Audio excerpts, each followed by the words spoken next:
An interesting fact about the good old US of A, we have 8% of the world's population and 94% of the world's lawsuits.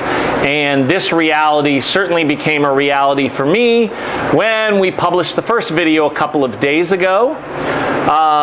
We got some attention, I guess I'm not allowed to say from who, but let's just say competition.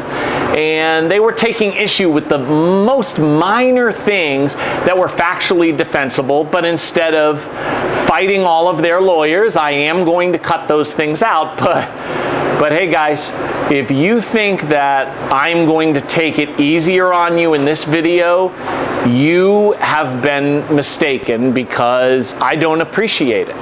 I also want to point out Domino's Pizza Corporate is not paying me to make this video. My franchisee is not paying me. I'm technically on vacation. I'm supposed to be in Las Vegas playing a World Series of Poker event to raise money with the rest of the Domino's team for St. Jude's Children's Hospital. Donate, by the way, it's a fantastic charity. And I'm not there, so technically I'm on vacation right now making this video on my time. So, you know, you're going to send me a cease and desist letter or multiple cease and desist letters. Just keep in mind that, you know, we're the reason why you ceased being number one. And, you know, I really feel like if you spent a little less money on your legal team and a little bit more money on the people running your stores, there wouldn't be the threat there that you will flat out desist permanently.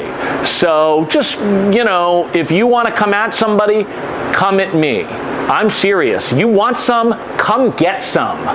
No, cut. Cut? That was awesome. I crushed that. John Cena. That's John Cena's phrase. You can't say that.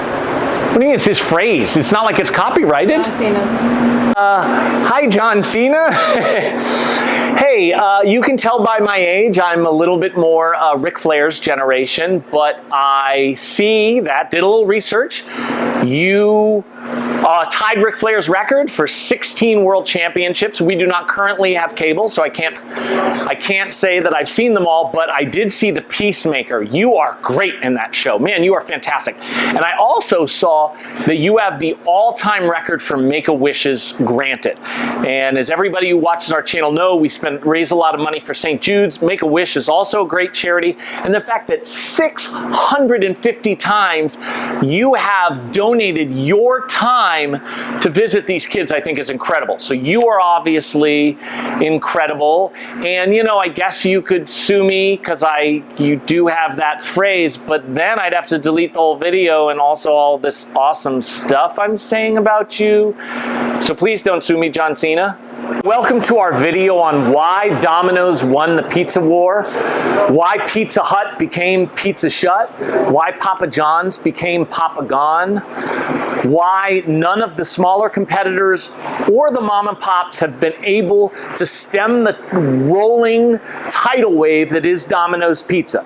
Domino's is currently on pace to get to the point where in the future they will be selling 1 out of every 4 pizzas on planet Earth. Why did it happen?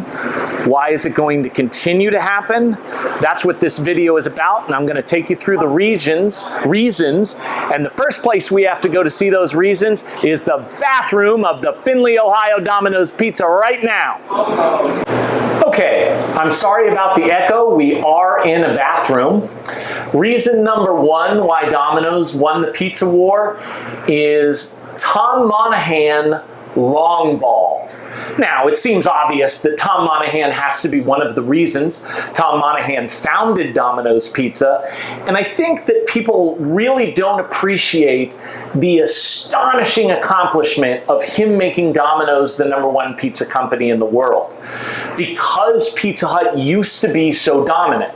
It would be like if Wendy's had more sales than McDonald's, or Quiznos had more sales than Subway, or, well, you can just continue to make the analogies, or Showtime had more subscribers than HBO. Once one brand in a certain category becomes dominant and establishes themselves as dominant, it's very difficult to overtake that dominance, and the instances in any business field where that has happened are very, very small. Okay, so the reason you're probably asking, it sounds very echoey, Jim, why are you in the bathroom? Well, the reason why is this picture right here. This is the picture of the very first store that Tom Monahan built with his brother James in Ypsilanti, Michigan. Now, I'd like to point out one particular thing about this. I recently read an article that said this Mercedes that, I don't know, was in a James Bond movie and it went for $200 million, was the most expensive car ever sold. Let's be very clear. This is the most expensive car ever sold. Why is that? Tom and his brother James were partners, and Tom bought James out for this car. He gave him this car, and that car cost James, well, it would have depended on when James eventually got out, but at least $1 billion. So at $1 billion, this is the most expensive car done. And you know, I don't really mind if you want to film around the bathroom here. One of the things about Domino's that's not on the list is that we don't want to just be better than the competition at some things. We want to be better than them at everything. And our bathrooms look like this.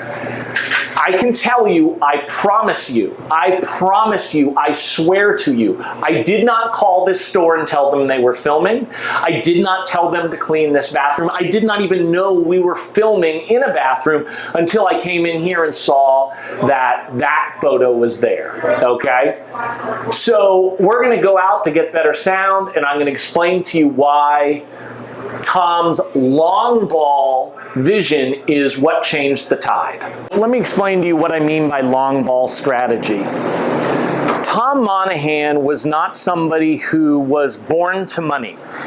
He created his money by his own work. He is a self-made, well, now billionaire. And he realized that, you know, most people who are successful in this society had a huge leg up. They inherited money, they had powerful or rich parents, and they were born with, you know, on third base. And that was not Tom's fate. However, he realized there's a ton of people out there that show up to work on time, that work really hard, that are very goal-oriented, that could be enormous successes in the restaurant industry. And he wanted to create a place for those people.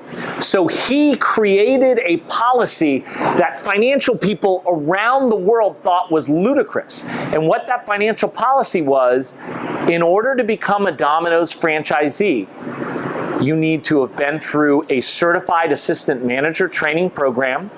You need to have been a manager for a period of time. It's varied between a year and a half. You have to have achieved a certain level of success. And you have to have a recommendation from a current franchisee that you would be a good franchisee.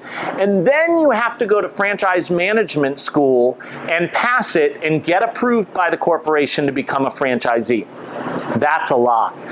And that's why Tom Monahan kept Domino's a private company for so long, because he knew that once Domino's became public like it is now, you have to answer 4 times a year in that quarterly report to the board of directors, to the stockholders. And he knew that nobody would think that this is a good idea. Let's say at some point, obviously, he had no stores in Minnesota, and a guy comes up to him and says, "Oh man, I was in Michigan and I had Domino's and it was incredible, and I live in Minnesota and I have $100 million and I want to build a bunch of Domino's in Minnesota."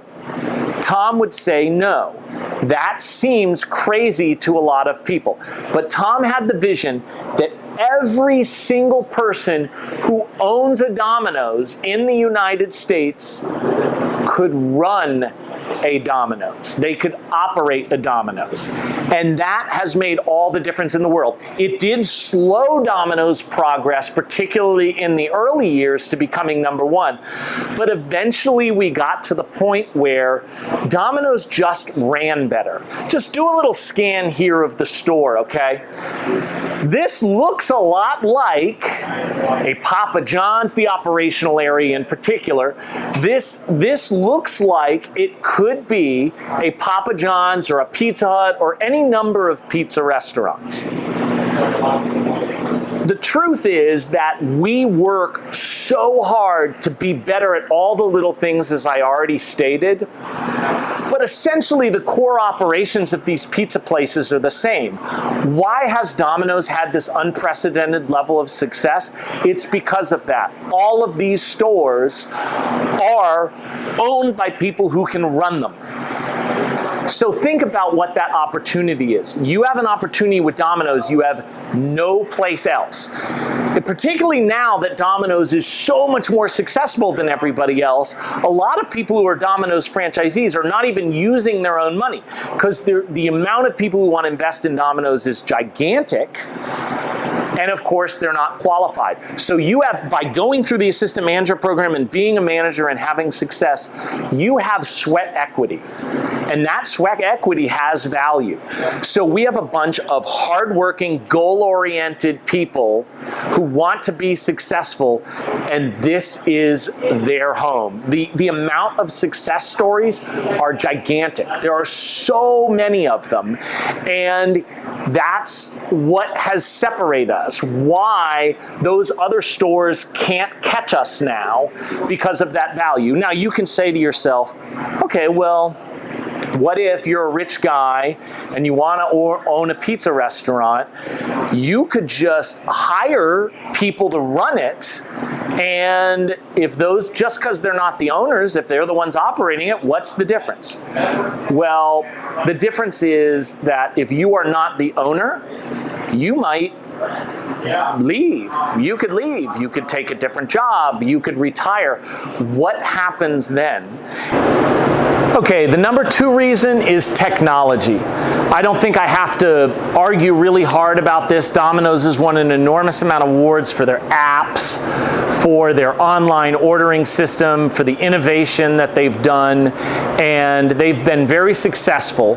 We're going to go over a few of the technological innovations that give Domino's an advantage that have been around for a while. There are things that have just been passed down and things that they're working on that are going to be passed down soon that I'm not going to cover. But obviously, when you have employees from Domino's who are working for Domino's and then they get fired, they typically go to work for the competition. So the things that have been around for a while, the competition already knows about. So I'm only going to be covering those things and the things that are in the commercials. The first one is mind ordering. Was that sufficiently creepy? I don't know. But do you guys like Stranger Things? Boy, I do. Do I understand it? I do not. I will be honest with you. But I love watching. I love those kids. And I did notice that in the episodes when the kids would order, they would order Domino's. And I was really happy about that. And now Domino's has an association with Stranger Things. As you can see on this box, if you've gotten you may have noticed that the boxes, the logos are the old 1980s logo from when Stranger Things was filmed. So this is a throwback box with the Stranger Things Association. And you know, I'm not giving anything away. You've seen it on the commercials probably, but the main thing is that you can order online or on the app with your mind. You can look at the phone and place that order. In terms of the details of that, Go ahead and go on there, and you'll see I literally, across the street over there is the Planet Fitness. We were working out today, and a guy approached me to say, hey, I know you work at Domino's. I did that mind ordering thing. It's the coolest thing in the world. So that's one example. I'm going to give you several others. Okay, we're here with my guy Ron here. You can tell by his hat. He's one of the most awesome drivers on planet Earth. He's at one of our Ohio locations, and you know, I wanted to talk to him about one of the advantages that drivers for Domino's have over other places is the amount of deliveries per hour.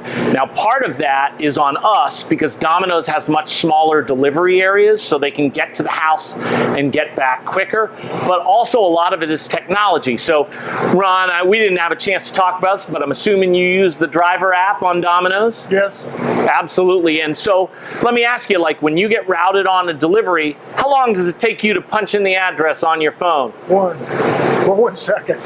Yeah, because you just hit a button, right? Right. What if you have to call the customer for one reason when you're driving? That's pretty dangerous. You got to type in all those numbers, right? Right.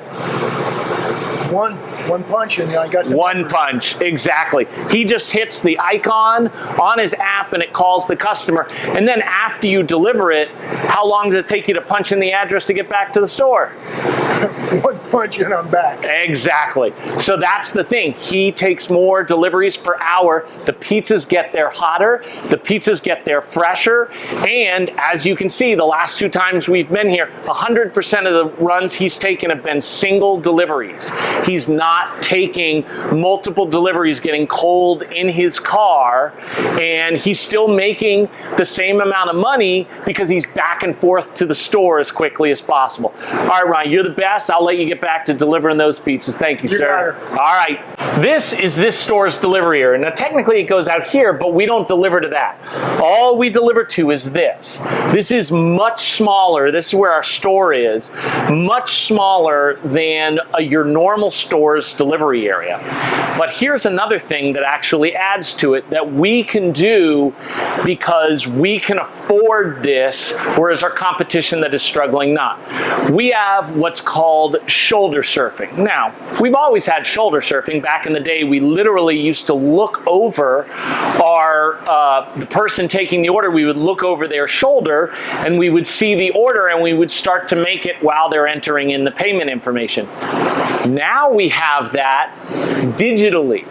In other words, when customers are placing their order online, it comes up on our computer. We can see that order. And because of the fact that we are so focused on beating the competition, we will make that pizza. Now, they have not paid for that pizza. We will make that pizza and we will load it in the oven. Every once in a while, they wind up not paying for it, but most of the time they do. And that means that their order has been made and sometimes been cooking for 2 or 3 minutes when they send their order through, which allows us sometimes to get orders out in less than 10 minutes, sometimes in less than 5 minutes. And that's something that the competition just doesn't have the fire in the belly to match. Okay, the number 3 reason why Domino's won the pizza war, they have the best franchisees in the world. Now, this sounds like I'm saying something, just to kiss up to franchisees or something like that. It's not. There's nothing any franchisee in Domino's can ever offer me that would help me in my career or anything like that. I'm never going to be looking for another job in Domino's, I assume. But I'm not just saying this. I'm actually going to explain to you why Domino's franchisees are the best. And where's the best place to convince you of that? In your favorite place for me to be filming. It's back in the bathroom because there's one more picture in the bathroom, okay? And that is of the Duke Street Domino's in Alexandria, Virginia, owned by the GOAT, greatest franchisee of all time, Frank Meeks. When Frank Meeks passed away, Tom Monahan eulogized him in the New York Times as the most important figure in the food delivery business, a title that most people not in the know would have given to Tom Monahan himself. To give you an idea of the fact that Domino's agrees with it, their Hall of Fame, which they call their Chairman's Circle, and it's their most exclusive club, Tom Monahan was the third person inducted into the Hall of Fame. The first was Frank Meeks and the second was Richard Mueller.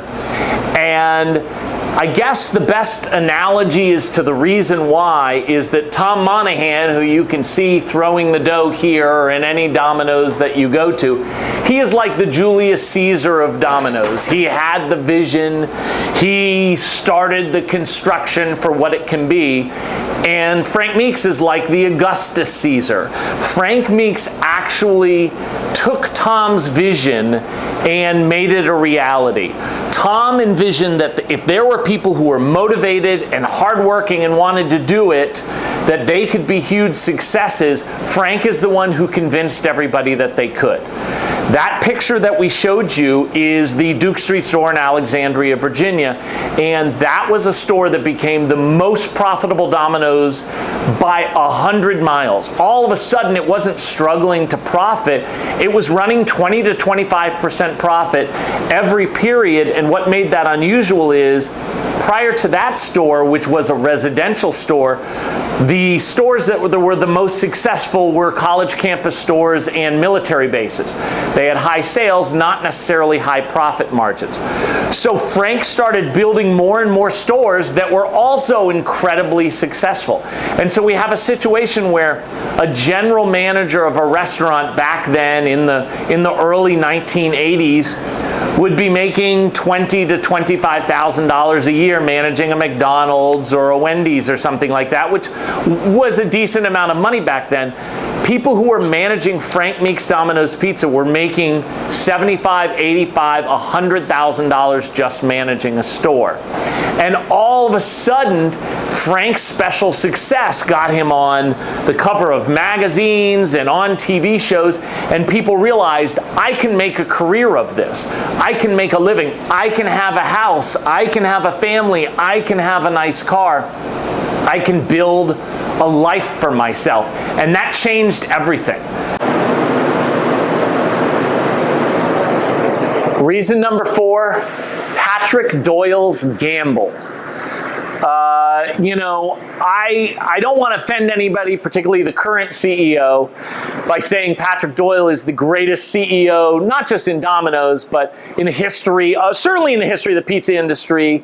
I guess you could say in food industry, maybe the guy from Starbucks. In the history of any business whatsoever, the only people that really compare are Lee Iacocca,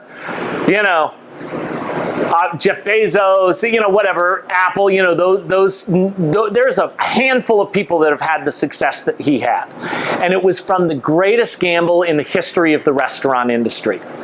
And what it is Patrick Doyle got on TV and said, our pizza's shit. Oh, geez, I'm gonna have to edit that out. All right, well, whatever. He didn't say that specifically, but he just said, this is unacceptable. He showed pictures that people would take of Domino's Pizza, and he did taste tests, and he decided, I agree.